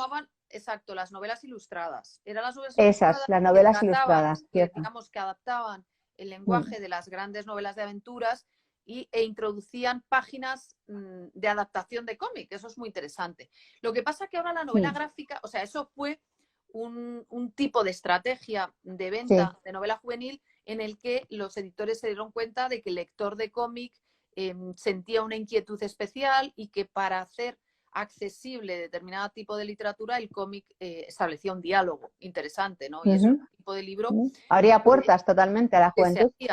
Luego lo que está claro es que la novela gráfica de autor y de adultos, ¿no? Porque a partir de los 60 en Estados Unidos y a partir ya de los 70 en España, cuando llega el cómic underground no se piensa nunca para niños, es cómic de adulto, es contracultural, es un espacio de resistencia. Y por ejemplo, el cómic que yo estoy estudiando en Cuba, pues por un lado estoy estudiando una producción que se hace también de resistencia, de crítica en el espacio del autor y luego producción juvenil, ¿no? Hay distintos ámbitos de creación en el cómic y está, bueno, el ámbito adulto y el ámbito juvenil.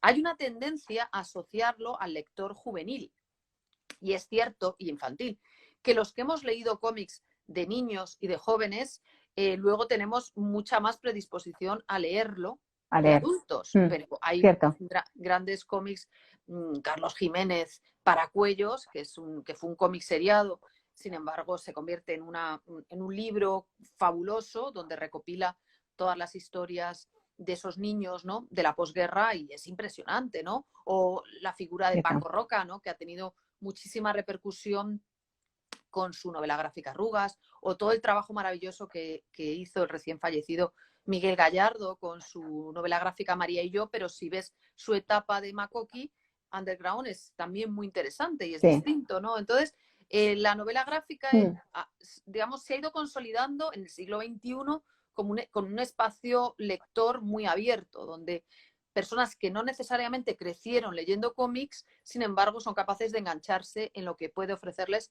una novela gráfica. Efectivamente.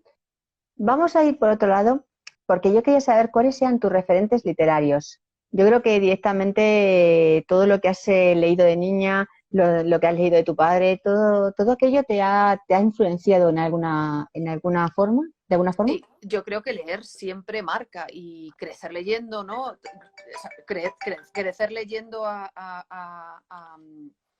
pues eso, Federico García Lorca, me encantaba de niña, nuestra tradición literaria, ¿no? Jorge Manrique, o sea, hemos sido, yo creo que niños con muchísima riqueza lectora, porque tenemos una gran tradición cultural, ¿no? Yo me acuerdo de pequeña que adaptábamos los entremeses, ¿no?, de Cervantes.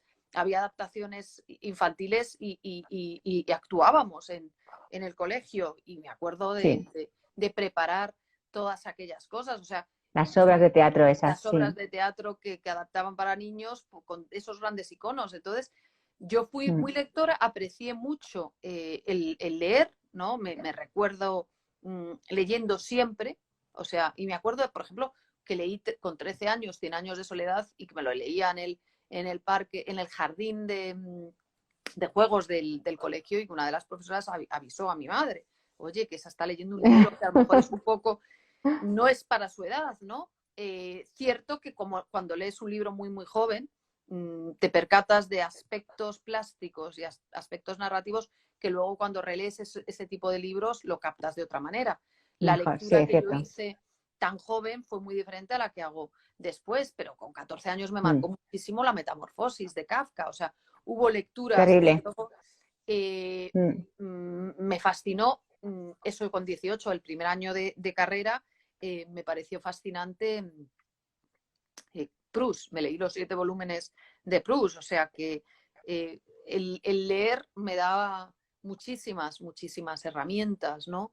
Vitales, ¿no? La Cartuja de Parma, o sea que leí, o sea que cuando voy pensando en distintas obras, Los gozos y las sombras, o sea, esas épocas, Mark Twain me ha apasionado siempre desde muy jovencita, Huckleberry Finn, Tom Sawyer, o sea que son muchos los referentes. ¿Y poesía?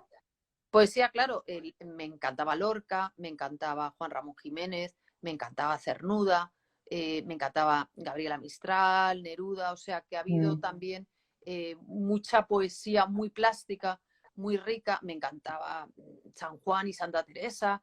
Jorge Manrique me marcó muchísimo las coplas a la muerte de su padre, que me las aprendí muy de niña, ¿no? El recuerdo del alma dormida, Rubén Darío, Lo fatal, ¿no? Eran, o sea, poemas que de pronto se grababan en mí, ¿no? Eso me llama la atención porque recuerdo eso, tener esas antologías que había en el colegio, ¿no?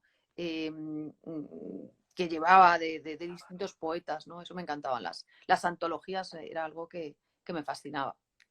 ¿Y qué te gusta más? ¿Lo que es los poemas clásicos con los versos, las rimas, las medidas, o la prosa poética? Da un poco más libertad. Yo creo que todo, o sea, que en ese sentido no discrimino, no es que depende si es un buen poema, da igual cómo esté, ¿no? En el sentido que estructura, si es un soneto o si es verso libre, ¿no? yo creo que estoy abierta a todo, que todo lo disfruto, ¿no? Tengo esa mirada muy abierta. Entonces, ¿y qué te parece si leemos un poco a nuestros oyentes? Vale. Porque yo he traído uno que quiero leer tuyo, pero primero quiero que te escuchen a ti. Entonces, elijo un poema, ¿no? Tengo aquí varios de Sí, el que tú quieras. Yo he cogido Pequeña confesión para que no lo repitamos, más que nada, porque me lo quitas y ya digo, ahora cuál leo. No. Tengo un poema de Los buenos propósitos, este libro. Sí, se ve bien, pero un poco... está al revés, pero se ve. Vale, se titula Los buenos propósitos, que juega con un tablero de mesa, ¿no? Con los juegos de niño. Y es muy plástico. Entonces, a lo mejor estaba pensando que a lo mejor los oyentes lo podrán disfrutar. Hagamos un buen trato que condense las cosas por vivir entre los dedos, que en tu mano aparezcan ficciones de colores, como fichas redondas de algún juego de mesa, con aquellos dibujos de ocas mareadas y puentes caudalosos. Tiraremos los dados, confiando en la suerte de una extraña aventura que nos haga creer que estamos lejos, recorriendo un camino de veredas agrestes, saltando las casillas del infierno y borrando las huellas de nuestros pies descalzos, hundiéndose en la arena mojada del tablero, como una larga playa a orillas del deseo. Cerremos este trato, dibujemos las sombras de los que se merecen repetir el intento y esperan 2 jugadas, porque en este viaje se ahoga sin querer la voz de mis palabras en un pozo. Sellemos nuestro trato, que tanto se parece a una antigua promesa que hicieron nuestros padres cuando en el horizonte las nubes se expresaban con formas de animales y el tiempo era el extracto de las horas, vestido con el eco del verano.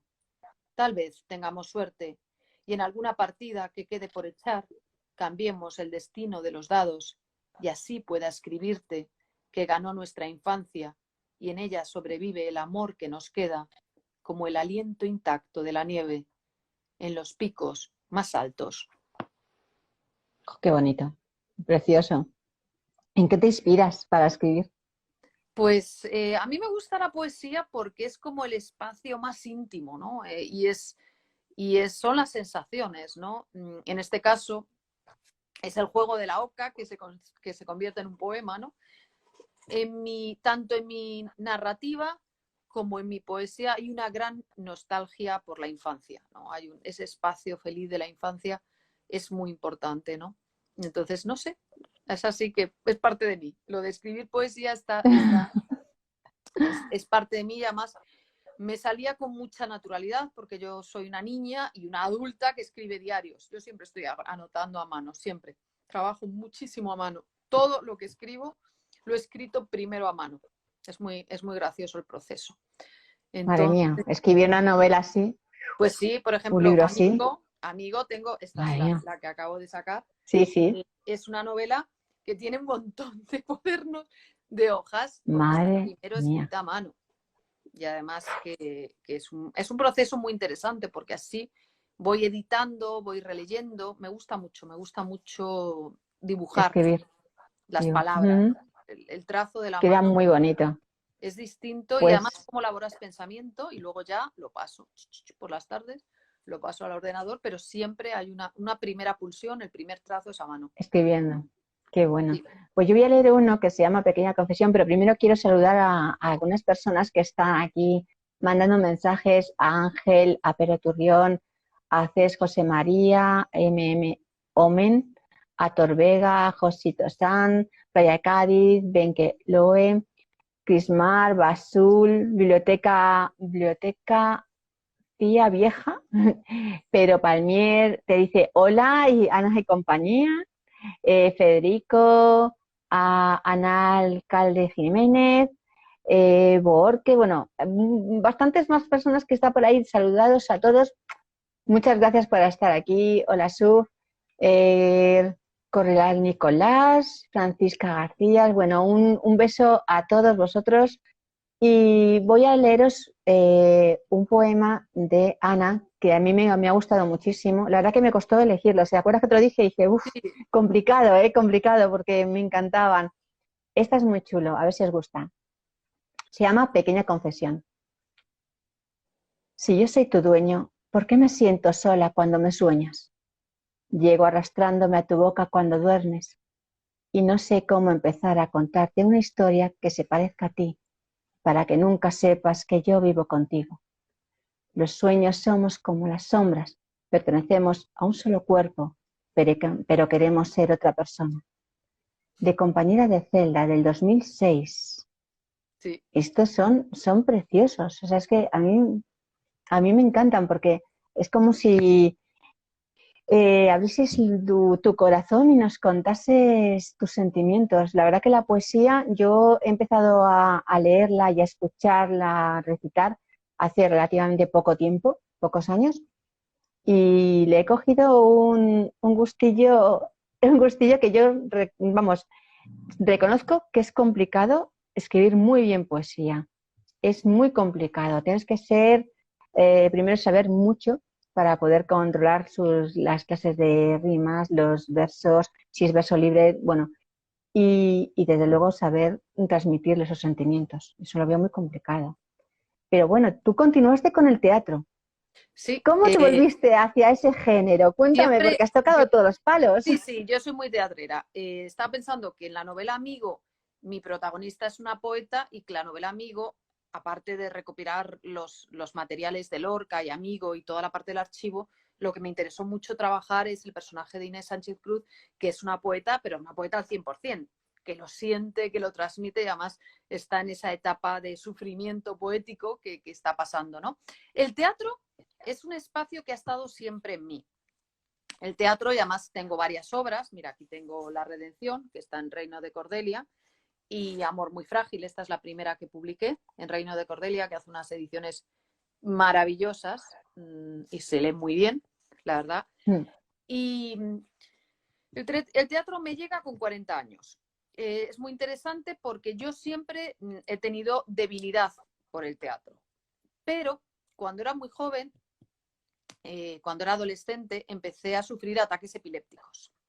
Entonces, la epilepsia generó un retraimiento, porque hasta que te estabilizas y aprendes a convivir con tu enfermedad, sobre todo una edad en la que tu cuerpo te está formando, es una edad tan complicada de socialización, a mí me ayudó mucho la literatura, por eso me leí a Proust y por eso leí tanto, porque en cierta medida el tener que cuidarme, el tardar mucho cuando eres adolescente y empiezas a tener ataques hasta que te estabilizan, te medican, lo cual limitó mi espacio social y limitó ese espacio del teatro como improvisación, como lugar, porque yo hacía mucho teatro de niña, con las amigas en el colegio y me encantaba actuar. Entonces, ese espacio hacia lo teatral queda anulado por el florecimiento de mi enfermedad neurológica y me refugio en la literatura y en escribir poesía, en mis diarios, etc.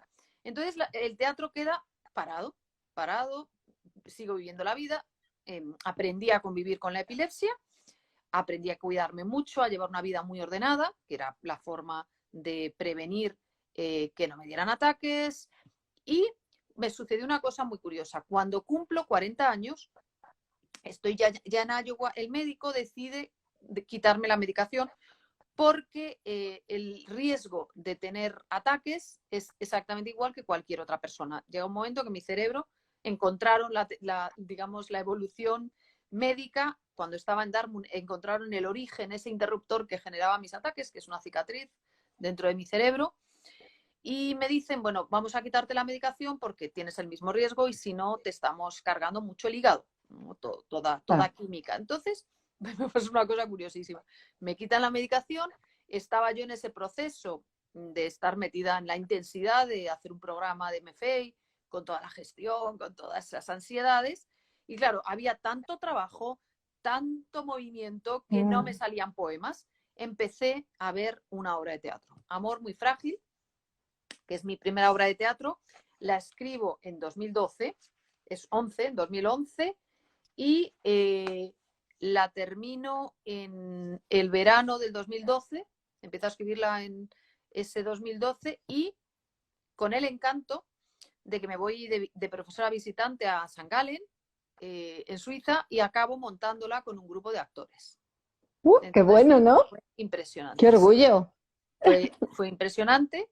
Y luego me la publica muy amablemente en 2013 Reino de Cordelia, que le gustó mucho, con las fotos de aquella producción con estos actores en Suiza. Además, primero la hicimos en español. Eran actores hispano-suizos de origen hispano. Una era de Colombia, de México, de España. Y luego la montamos en alemán. Entonces fuimos a St. Gallen, a Zúrich, a Biel, ¿no? Fueron los 3 sitios donde estuvieron las representaciones. Fue una experiencia fabulosa. Alucinante. Que me encantó. Y en esa época que estaba de montajes, porque yo daba las clases en St. Gallen, me cogía el tren, los suizos son muy puntuales, y me iba a Zúrich a los ensayos con los actores, todos los días. Y además, me acuerdo que bajaba a dar las clases, bajaba a la montaña para la estación de tren en St. Gallen y compraba un cucurucho de castañas, porque las castañas son súper energéticas, ¿no? Ya sabéis que el alimento de las castañas, la romanización en la península ibérica se hizo a base de comer castañas, todos los romanos, chicos. Plantaban castaños, ¿no? En la zona de León, de las Médulas, hay un montón de castaños que plantaron los romanos, porque antes de que llegase la patata, la base era la castaña energética, que es, digamos, la historia. Es la historia también de migraciones, de productos, de alimentos que vienen de un lado y otro del Atlántico, pero durante muchos siglos la castaña era súper energética y es súper rica. Y me acuerdo que mi menú básico energético para irme a los ensayos era un cucurucho de castañas que me cogía en la estación de tren, me iba a ensayar y en el tren escribí otra obra de teatro, yendo a los ensayos, que es Las Decepciones, que esa es una obra que está publicada en México con Aculta y con Literal en Estados Unidos.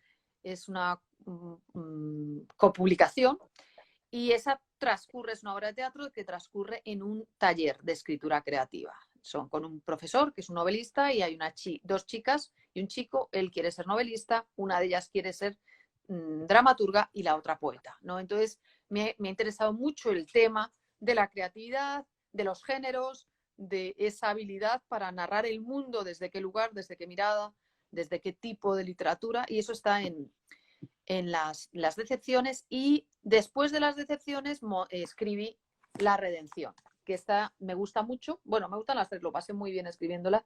Y La Redención sucede en un mundo distópico, en una planta de tratamiento de residuos, y es la historia de un futuro cercano. El mundo está hecho un desastre.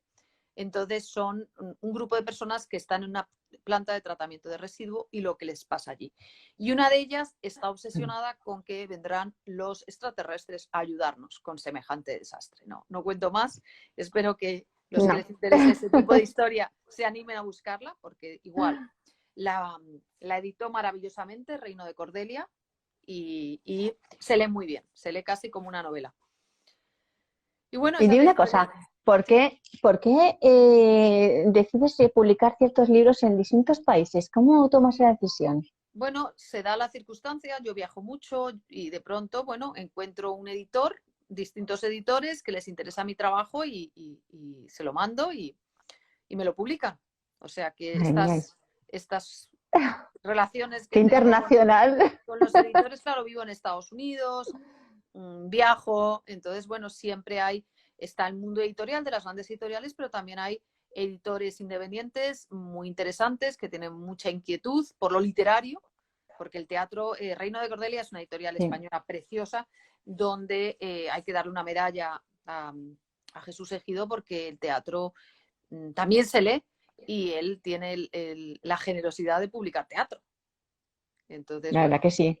Eso es se lee y empieza a subir mucho el teatro. Conozco a bastantes personas que están ya coqueteando con ese género, con lo cual ya empieza a tener bastante más relevancia. Háblanos del mapa de los afectos. ¿Cómo es? Cuéntanos un poco de él. Bueno, el mapa de los afectos es una novela que me ayuda a explicar todos mis años en Estados Unidos. Es la novela en la que me hago adulta y acepto esa parte de mí estadounidense, ¿no? Porque es una novela coral. Me gusta mucho investigar distintos personajes, me gusta mucho las relaciones humanas y es una novela que investiga al ser humano. que investiga las relaciones humanas. Está hecha en un marco temporal de 20 años, entonces vamos a ver cómo un pueblo, un pequeño pueblo, con distintos personajes interactúan. Y en ellos vamos a ver todas las edades, vamos a ver niños, vamos a ver adolescentes, vamos a ver gente mayor, jóvenes. O sea, me interesa mucho la coexistencia del ser humano y la fraternidad. El peso literario, cómo la fraternidad se transforma también en tensión literaria, en reflexión introspectiva. Entonces es una novela sobre el ser humano y se proyecta en Estados Unidos, que es el lugar donde he vivido veintitantos, ya 27 años, y en ese momento el imaginario creativo me construía capítulos con distintos personajes que explicaban mi experiencia americana. En la novela hay viajes transatlánticos, varios personajes van y vuelven, España, Estados Unidos, un poco esa atmósfera que yo también he vivido, y es el medio oeste americano, que es donde he aprendido y he observado con muchísimo detenimiento, ¿no? Entonces, ¿Y en qué género se podía clasificar? ¿Dónde lo encajarías? Bueno, yo diría que es una novela coral introspectiva. Ese sería la etiqueta. Un poco reflejo tuyo, un poco hablando de ti, de tus experiencias. Realmente habla de los demás. O sea, es mi experiencia, mi poesía es mi experiencia. Mi narrativa es mi mirada observadora, mi forma de entender la sociedad, de querer entender a los demás. Es cuando escucho a los demás. La poesía es cuando estoy escuchándome, estoy muy... A ti misma. Sí, estoy, digamos, metida en muchas sensaciones que no sé cómo definir y para traducirlas tengo que escribir poemas. En cambio, la narrativa la voy construyendo desde una madurez que me permite celebrar a los demás. La narrativa son los demás. Y por eso me gusta ser narrador. Estoy en el otro lugar. Estoy queriendo llevar de la mano al lector a ese lugar donde hay muchas personas hablando y comunicando y sintiendo. Incluso amigo, aunque haya una protagonista, que es Inés Sánchez Cruz, que es una poeta mexicana que me he inventado, está rodeada de personas y esas personas le hablen, le suceden cosas, ¿no? Es muy importante la cohesión social, el mundo que se mueve y está en comunión con los demás. La verdad que es un género muy interesante el formar parte de un mundo que le vas creando y vas entregándoselo a los lectores, que vayan poco a poco descubriéndolo. Son temas muy, muy apasionantes. Yo creo que has tocado casi todos los géneros, ¿no? También ahora eres columnista también en El País. Trabajé de columnista un año. Que me vino muy bien esa experiencia un año, pero era muy intenso porque el columnismo, y además yo hacía, y todavía se pueden buscar, todas las columnas que hice entre 2017 y 2018 en El País, era semanal, era los lunes, tenía que sacar la columna, te obligaba casi como a trabajar el microcuento, porque de pronto te dicen tienes que resumir una mirada en 450 palabras. Como yo venía de la poesía y de la experiencia poética y tengo esa plasticidad, lo trabajaba y lo hacía. Pero claro, con ese rigor de la poesía era un esfuerzo, no eran unos mimbres, era un cuidado, ¿no? Y me quedaban muchas columnas que han sido columnas atemporales porque no me centraba en noticias, sino me centraba en sensaciones sociales, preocupaciones sociales, tocaba todos los temas, tocaba temas de ecología, temas de todo tipo, ¿no? Y fue una experiencia muy interesante, muy bonita. De vez en cuando sigo sacando columnas, pero esa época de un año seguido semanalmente tenía muchísimo trabajo, porque tenías que pensar toda la semana pensando en la columna. Y luego sentándote a escribir y que tuviese ritmo, porque en la columna tienes que resumir muchas ideas y que el lector enseguida entre en el mundo que le estás ofreciendo, en la reflexión, en la crítica, en lo que está pasando, en lo que está relatando y muy bien concentrado. Y sin poner de tus opiniones, ¿o sí podías incluirlas? Sí, no, la columna de opinión es tu opinión. Exacto, pero tu opinión no de una forma agresiva, sino de una forma dialogante. en el que el otro entre y piense. Y eso me pasa también en la novela. Yo quiero que el lector piense. O sea, mis novelas, aunque sean muy lúdicas y se lean muy bien, pero también quieren obligar al lector a pensar. No se lo da todo masticado. Hay un esfuerzo también para pensar y para que el propio lector tome posiciones, ¿no?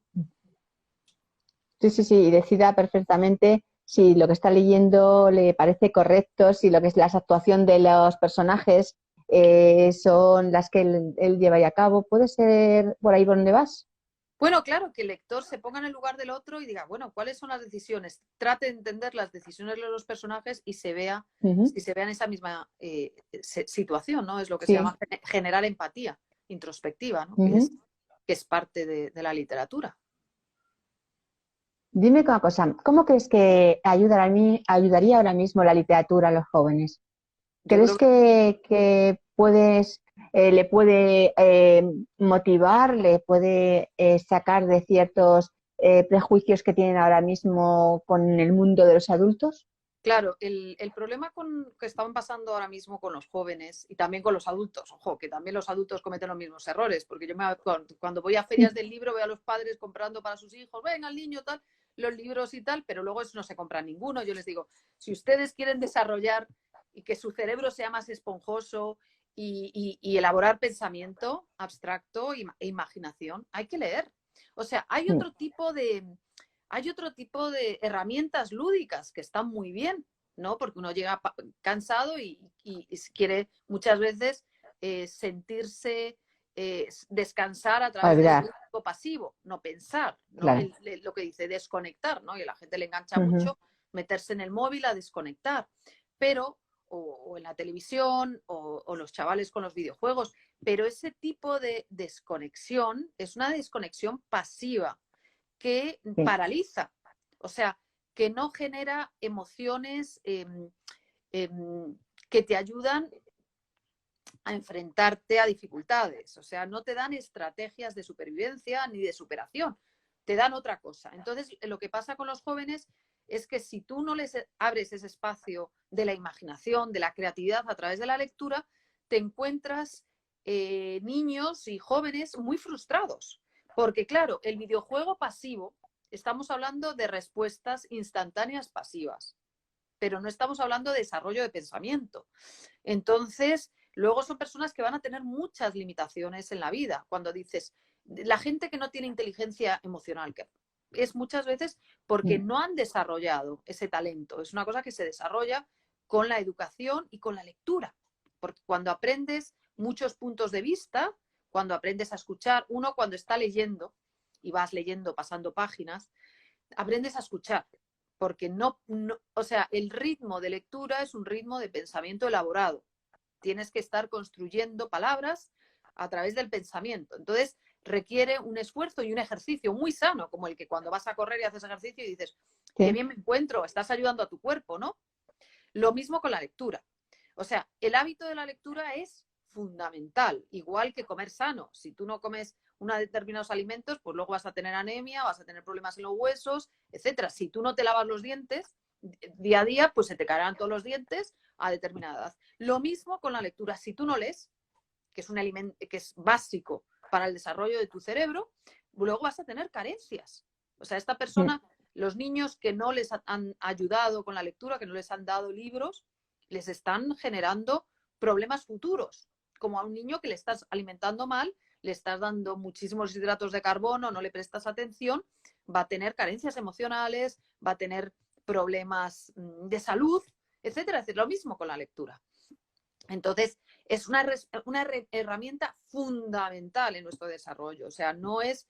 y puedes decir, bueno, pero había culturas que no tienen libros. Dices, sí, pero esas culturas tienen una tradición oral literaria, la oralidad, ¿no? Es donde hay un respeto a los mayores, donde se cuentan los mitos, digamos, donde la imaginación lectora se ha construido en el sentido de comunidad, se hace el relato alrededor de la lumbre, o sea, digamos, otro tipo de culturas que no se han reflejado en el libro y que tenían la construcción fantástica, imaginaria, siempre. O sea, nosotros hemos tenido la suerte de haber fijado ese imaginario en la literatura y construirlo en el espacio del libro con el texto escrito. Y ese ejercicio tan importante de la lectura es el que permite el desarrollo de la imaginación, la creatividad, la invención, el desarrollo, la proyección de futuro, todas esas características que hacen al ser humano complejo y tan importante, ¿no? Tienen que mentalizarse los padres a llevarlo, a ponerlo en práctica, y a esos niños motivarles para poder leer. Y de una cosa, ¿qué opinas tú de esas plataformas, por ejemplo, Wattpad y Lectu? Ajá, cuéntame cómo son esas plataformas. Son unas plataformas donde la gente escribe, vuelca ahí sus poemas, sus escritos, sus novelas, lo que en ese momento, el género que ellos elijan, y la gente se puede meter en ellas para ir leyéndolas. Por ejemplo, en Wattpad han salido bastantes escritores que desde ahí se han lanzado a publicar. Y Lectu, por ejemplo, lo que hace muchas veces es escribir relatos y ponerlos como pago social para que la gente pueda leerlos, y solamente con un mensaje de texto que sale en las diferentes redes sociales que indica estoy leyendo el relato de fulanito de tal. Entonces es como darle visibilidad también a ese pago social. Bueno, si digamos las redes sociales buscan, si digamos los escritores buscan estrategias de comunicación en las redes sociales, pues bienvenidas sean, ¿no? Todo lo que genere, pero yo sigo siendo una clásica del libro. A mí me parece el libro como herramienta. Es cierto que para muchas personas el iBook y tal les viene muy bien, sobre todo cuando ya la vista está cansada, que a veces me cuentan, bueno, yo es que lo tengo en iBook o en plataformas porque abro la letra y puedo leerlo de forma mucho más cómoda. Y hay gente que le encanta el A mí me gusta el libro. Claro, a mí me gusta el libro. Hay gente que le gusta escuchar el texto porque está haciendo otras cosas y porque tiene su vida tiene unas características en el que el audiolibro le viene mucho mejor. Pero yo soy muy clásica, me gusta mucho el objeto libro. Me gusta mucho tocarlo y sobre todo llevarlo, ¿no? Tengo una fascinación por los libros. Además que, no sé, me dan otro espacio, ¿no? Pero todo lo que sea potenciar la literatura, me parece bienvenido sea.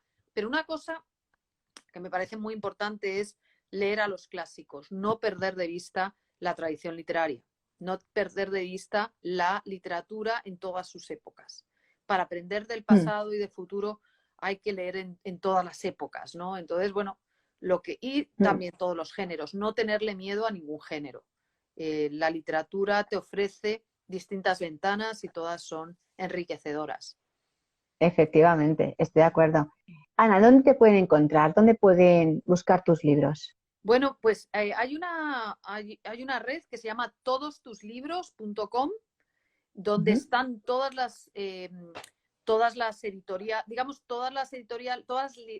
si están en España, les recomiendo todostuslibros.com, porque es una red de librerías independientes, de esos libreros amorosos que se preocupan por los lectores y que te dan consejos y que te dan tanto amor y es gente muy entregada al libro. Entonces ellos también venden ahora en línea esas librerías. Uno puede, si está en España, dar el clic y ver dónde están mis libros, y mis libros están por todas esas librerías. Luego hay otras librerías en la Casa del Libro, que es otro tipo de librerías o digamos librerías de tiendas más grandes. Y si están fuera de España, Amazon es el que les va a proporcionar. Pero también hay a veces distribuidoras, si uno hace búsqueda, distribuidoras independientes que también mandan libros. O sea que mis libros se encuentran, no... El lector no puede decir, Ana, qué pena, pero lo intentamos, pero no te hemos encontrado. No te encontramos. Los libros están, o sea, y además mira esta portada tan bonita que te mira con llama la atención, llama la atención. Te está diciendo, búscame, que esta es una novela que te va a llevar a muchos lugares. Además, esta es una novela con la investigación del archivo de Joaquín Amigo y su relación con Lorca, con las cartas inéditas de Lorca. Este libro está... Y luego, si van a ferias y estoy en la feria, yo llevo mis cajas de lapiceros y hago unos dibujos increíbles con dedicatoria. O sea que si me encuentran, Yo estoy También siempre- hacen. estoy Estás dispuesta a hacerles. Les dibujo, sí, sí, sí. Yo me entrego a mis lectores. Oye, pues Ana, muchísimas gracias por estar con nosotros, por haber compartido este ratito y dedicarnos, bueno, pues tu tiempo, que estás muy ocupada y estás volando por todos lados, viajando, escribiendo a mano, volviendo a escribir por la tarde, no paras. Estoy encantada. Ha sido un gusto. Para Un mí es gusto una haberte oportunidad. conocido. No, una oportunidad. Muchísimas gracias a todos los que nos han acompañado. Y bueno, y que lean mucho, Exactamente. que lean mucho. Muchas gracias a todos y espero veros el siguiente sábado en Radio Fermúsica, en todas nuestras plataformas, en la radio y en el canal de YouTube. Un beso muy fuerte a todos y otro muy fuerte para ti, Ana. Un besazos. Hasta luego. Hasta luego.